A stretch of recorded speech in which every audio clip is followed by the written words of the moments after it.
হস্তচালিত তাঁতের মূল যন্ত্র মাকু তৈরির সমস্যা। বর্তমানে হস্তচালিত তাঁতের অবস্থা করুণ, তবুও এই হস্তচালিত তাঁতের কদর আজও রয়েছে। তবে হস্তচালিত তাঁতের ক্ষেত্রেও বিশেষ প্রয়োজনে সেটা হলো মাকু। আর মাকু না হলে হস্তচালিত তাঁতে একেবারে তাঁত বোনা ক্ষেত্রে বাধা। বিশেষ করে রেশম সুতি দিয়ে কাপড়, মুসলিম সিল্ক দিয়ে কাপড় তৈরি করার ক্ষেত্রে মাকুর প্রয়োজন। নদিয়ার রানাঘাট, শান্তিপুর, ফুলিয়া সহ বিভিন্ন জায়গায় হস্তচালিত তাঁতের ব্যবহার রয়েছে।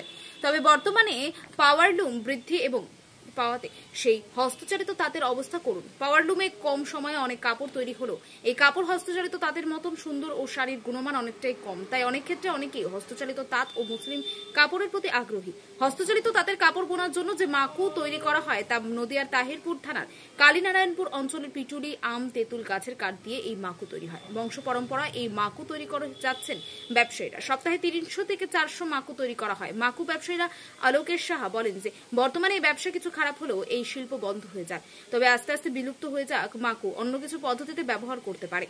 বাজারে বিক্রি হয় প্রায় পাইকারি হিসাবে 80 টাকা থেকে 90 টাকা দামে, আর নরমাল বাজারে বিক্রি হয় এর চেয়েও বেশি দামে।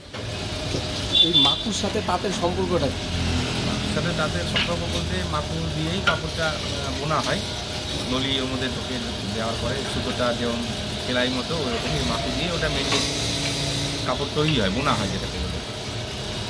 এই কাপড়টা কী দিয়ে তৈরি হয়? কাঠ, লোহা। কী কাঠ দিয়ে তৈরি করেন? সেগুন কাঠেরই হয়। কেমন চাহিদা রয়েছে এখন? তো হ্যান্ডলুমের পরিস্থিতি চাহিদা এখন নেই বললেই চলে, খুব কম। কেননা এটা একটা হস্তশিল্পটা এখন প্রায় মুছে যাওয়ার দিকে। এটা অনেক পুরনো প্রতিষ্ঠান, অনেকে কাজ করে ছোটোবেলা থেকে, যারা কাজ করছে লেবাররা ছোটোবেলা থেকে তারা এই কাজই করে।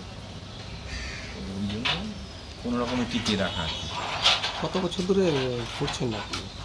কত বছর ধরে? আমি অ্যাকচুয়ালি 5 বছর। ওদের এক বাবা করছেন, বাবা অ্যাকচুয়ালি এটা বাবার প্রতিষ্ঠান। আগামী দিন কি ব্যবসা থাকবে বলে মনে করছে? এটা পুরোপুরি কোনো দিনই বন্ধ হবে না, কেননা কাপড় যতদিন আছে ব্যবহার হবে, কোনো দিনই বন্ধ হবে না। তবে আস্তে আস্তে বিলুপ্তর দিকে। এই মাকুগুলো কোন কাঠ দিয়ে তৈরি করা হয়? এটা বিশেষত টেবিল কাঠ দিয়ে তৈরি হয়। আচ্ছা, এই মাকুগুলো কোন কোন জায়গায় পাড়ি দেয় আপনাদের? এখানে আমাদের লোকালে ফুলিয়া, শান্তিপুর, সমুদ্রকন্যা নদী। এছাড়া ওখান থেকে সব যাই, বাইরে ওখানে যাই, আমরা এখানে দিই।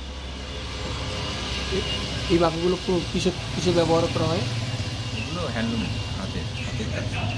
এখন তো বর্তমানে পাওয়ারলুমেরও তো একটা বাজার রয়েছে, সেক্ষেত্রে পাওয়ারলুমের না, পার্লার মাকু আমরা করি না, কারণ ওগুলো অ্যাকচুয়ালি ও মেশিনারি সিস্টেম অনেক আলাদা। ওগুলো আমাদের এখানে তৈরি হয় না, বা এগুলো সব বাইরের কি আসে। একটা মাকু তৈরি করতে কতটা সময় লাগে? বাড়তিভাবে এইভাবে তো সময় নিয়ে করা যায় না। তো আমাদের সপ্তাহে 300-400 পিস করে প্রোডাকশন। পুরোটাই এখানে তৈরি হয়? প্রতিদিন 100 পিস করা হয়। কতজন লোক রয়েছেন মানে আপনাদের কোম্পানিতে? 6 জন কাজ করছে।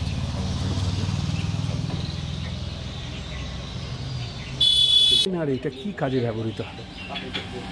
এটা আমি অনেকদিন ধরেই করছি, 20-25 বছর ধরে করছি।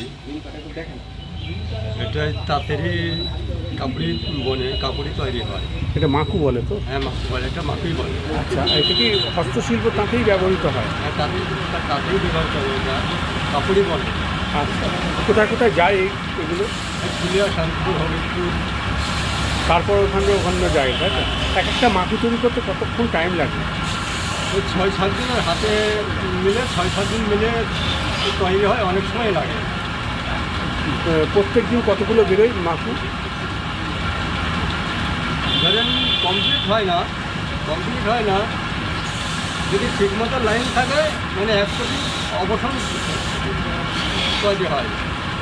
আর এই রঙগুলো কী জন্য দেন? রঙগুলো গালা, স্পিরিট, এগুলো কী জন্য? মানে এটা কি দেখতে সুন্দরের জন্য না অন্য? এটা দেখতে সুন্দরের জন্য। যাতে ফাঁকা মাজা করলে এটা মানে সুতোটা না হলে ফাঁকা মাজা না করলে সুতোটা কেটে যাবে।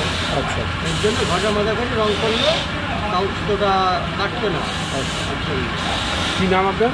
আমার নাম নীলেন মন্ডল।